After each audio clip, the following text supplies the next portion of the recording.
আপনাদের সবাইকে আমরা স্যালুট জানাচ্ছি। আমাদের মা বোনদেরকে হত্যা করেছে, সুতরাং যাদের হাতে আমাদের সম্পদ নিরাপদ না, তাদেরকে কি আমরা আমাদের নেতা বানাবো? আমার ভাইরা, আমার বেদনা, তারা আপোষ কখনো করেনি। আমি আপনাদেরকে স্যালুট জানাতে এসেছি, আমি আপনাদেরকে সালাম জানাতে এসেছি, আমি আপনাদের কাছে দোয়া নিতে এসেছি। গত 16 বছরে বাংলাদেশে যতগুলো অঞ্চল ছিল, সবচেয়ে বেশি জুলুমের শিকার হয়েছে, তার মধ্যে সবচেয়ে বেশি জুলুমের শিকার হয়েছে এই 7টি অঞ্চল। এই শ্যামনগর অঞ্চল, শ্যামনগরে আমার মা বোনরা, আমার ভাইরা, আমার বেদনা, তারা আপোষ কখনো করেনি। বিরোধিতা দিয়ে আমার মা বোনদের, আমার ভাইদের বাড়িঘর ভেঙে দেওয়া হয়েছে, হাজার হাজার আমার ভাই বোনদেরকে আটক করা হয়েছে। আমার এখানে প্রায় 48 জন ভাই শহীদ হয়েছে, কিন্তু কখনো বাতিলের সাথে আপোষ করেনি। সেখানে আজকে আমরা নতুন বাংলাদেশে আপনাদের সবাইকে আমরা স্যালুট জানাচ্ছি, আমার মা বোনদের আমি সালাম জানাচ্ছি, স্যালুট জানাচ্ছি। সারা বাংলাদেশের মুক্তিগামী ছাত্র জনতা, যুবকরা আজীবন শ্রদ্ধার সাথে আপনাদের কুরবানির কথা, আপনাদের আত্মত্যাগের কথা, আপনাদের শাহাদাতের কথা শ্রদ্ধার সাথে স্মরণ রাখবেন ইনশাআল্লাহ। আজকের যে নতুন বাংলাদেশ, আজকের যে আজাদী, সে আজাদীর পেছনে আপনাদের অনেক অবদান আছে।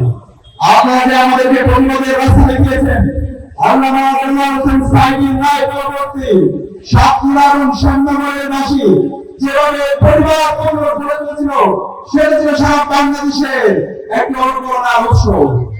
সেখানে আমরা সবসময় শ্রদ্ধার সাথে আপনাদের কথাগুলো স্মরণ রাখবো। গত 16 বছরে এই সাতক্ষীরার সর্বত্র মানুষদেরকে জুলুম করা হয়েছে, এই সাতক্ষীরাকে সবসময় পথ দেখা হয়েছে।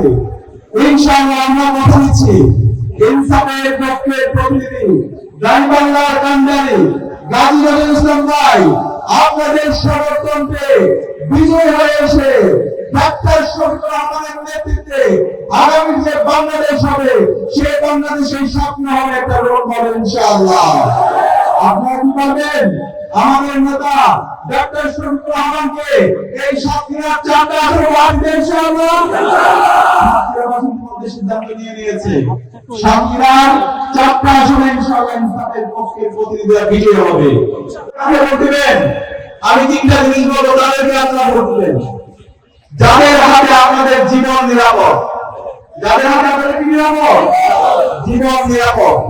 আমরা দেখতে পাই গত 55 বছরে বাংলাদেশে আমরা অসংখ্য এমপি বানিয়েছি, মন্ত্রী বানিয়েছি, প্রধানমন্ত্রী বানিয়েছি, তারা সবসময় আমাদের সাথে প্রতারিত করেছে, তারা নেতা হয়ে আমাদেরকে জুলুম করেছে, আমাদের সাথে প্রতারণা করেছে, আমাদের মা বোনদেরকে হত্যা করেছে।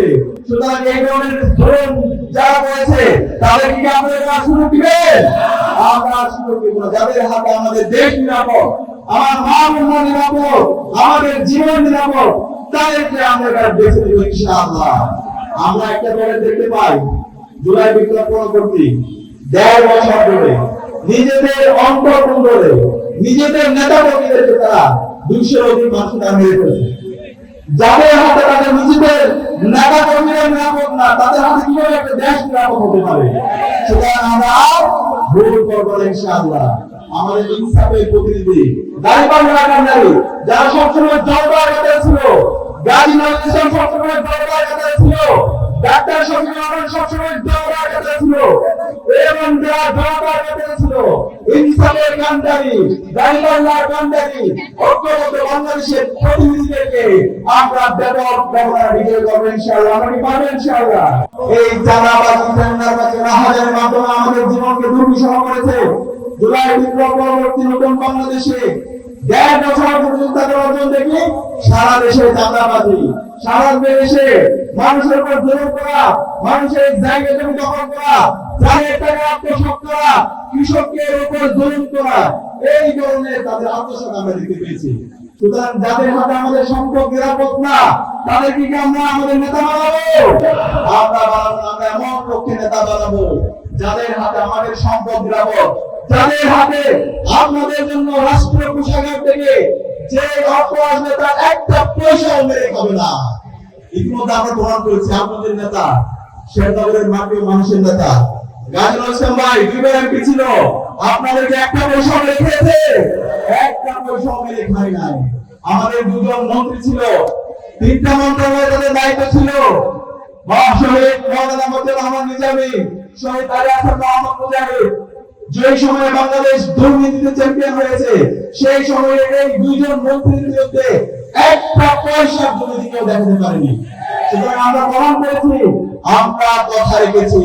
সুতরাং আমরা আমাদের প্রতিনিধি বানাবো, নেতা বানাবো, যাদের হাতে আমাদের সম্পদ নিরাপদ, যারা সবসময় আপনার নিরাপত্তার জন্য আবু সাঈদের মতো তাদের হাতে প্রসারিত করে দাঁড়িয়ে যাবে।